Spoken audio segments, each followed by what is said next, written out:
Hi, this is Kaylee with In-Situ. Today I'll be showing you how to clean and maintain your Aqua TROLL 600.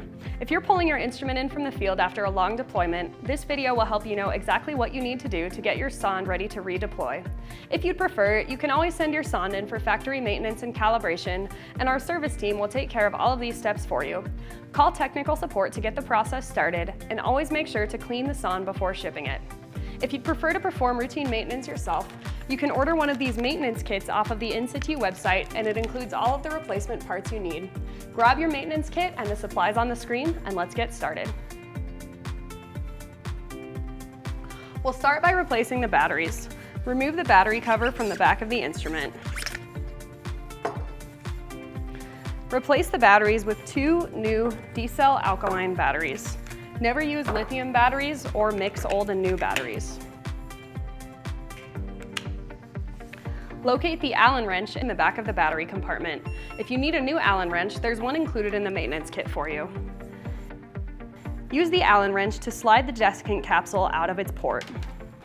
The desiccant turns pink when it needs to be replaced, and there's a new blue capsule of desiccant included in the maintenance kit. Leave the new desiccant wrapped until you're ready to use it. Slide the new blue desiccant into the slot. Next, we'll want to remove the restrictor and the sensors so that we can access the O-rings on the instrument. Use the Allen wrench or your hex driver to remove the set screw from the base of each sensor. Then slide the sensor straight out of the instrument.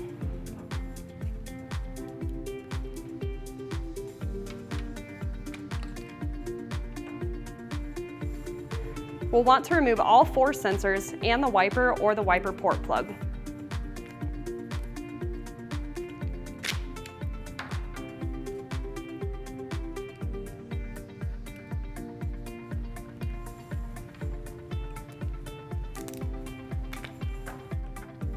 Once you have the sensors removed, remove the wiper by sliding it straight out of the port.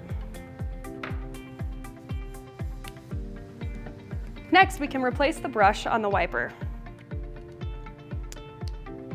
Use the hex driver to remove the brush and replace it with a new brush.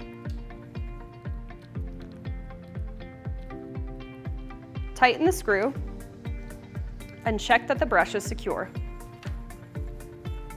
Next, we'll want to replace all of the O-rings with the new O-rings from the maintenance kit. There's an O-ring on the twist lock connector, 2 O-rings inside the battery cover, 2 at the base of the restrictor, and 1 at the base of the sensor block. There's also 2 O-rings inside of the connector side of the battery cover. On each sensor, there's 2 O-rings at the base of the sensor, and on the RDO sensor, there's 2 O-rings under the RDO cap. You can pause the video here if you'd like a diagram of the locations of all of the O-rings for easy access. The best way to remove O-rings is to pinch the 2 sides together to form a loop, and then use that loop to remove the O-ring from the instrument. Once you have the O-ring removed, replace it with the new O-ring. Ensure that the O-ring is fully seated along the groove.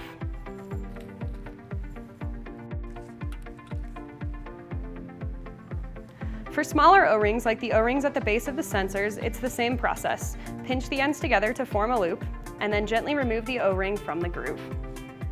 If you need, you can use a plastic or wooden tool to gently help you remove the O-rings. However, never use anything metal, and always be very gentle in this process to protect the plastic and maintain the integrity of the O-ring seal.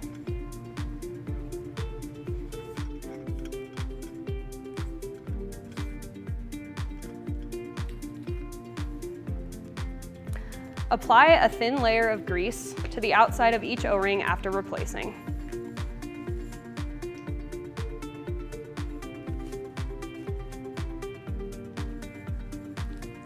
The maintenance kit also includes 2 replacement bumpers if yours are lost or damaged. To remove the bumpers, slide them straight off.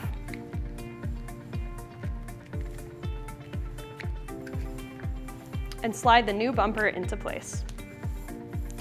There's one on the end of the restrictor and one on the end of the battery cover.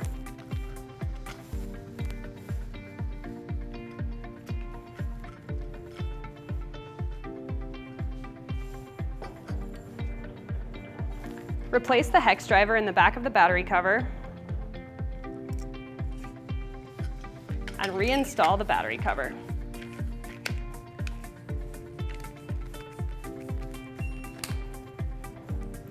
Next, we'll want to reinstall our wiper and sensors.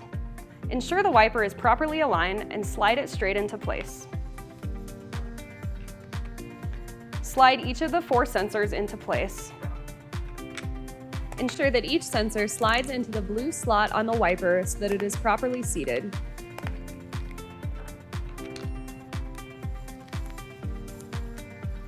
And then tighten the screw at the base of each sensor.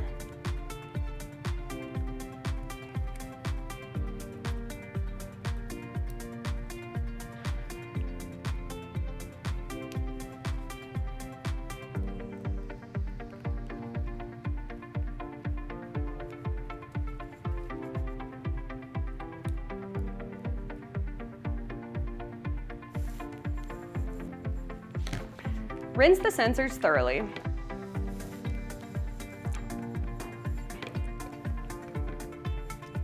Use a soft cloth like a lens cloth to clean the lenses on any fluorometers and the RDO cap.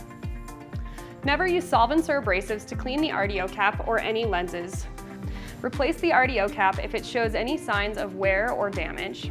I'll include a link in the video description if you need a refresher on how to replace the RDO cap.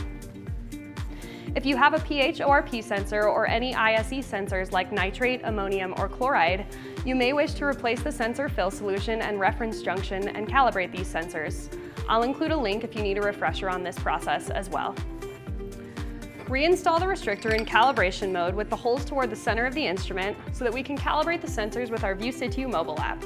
Each sensor has unique calibration requirements, so always refer to the recommended frequencies in the manual or the other videos in this series.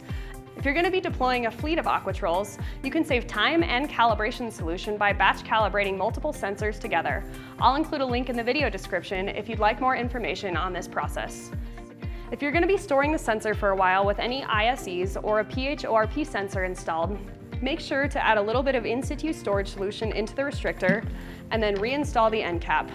Never store a pH ORP sensor or any ISEs dry or in DI water. And when you're ready to deploy the instrument, don't forget to empty the solution out of the restrictor and flip the restrictor back into deployment mode.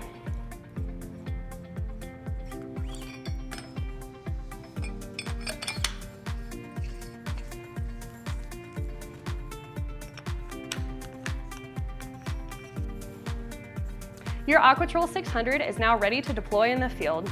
We hope you found this tutorial helpful. For more information, check out the links in the video description to access our manuals, FAQs, and the rest of the videos in this series. And as always, our friendly support team is available 24/7 to assist you at 1-970-498-1500, option 2.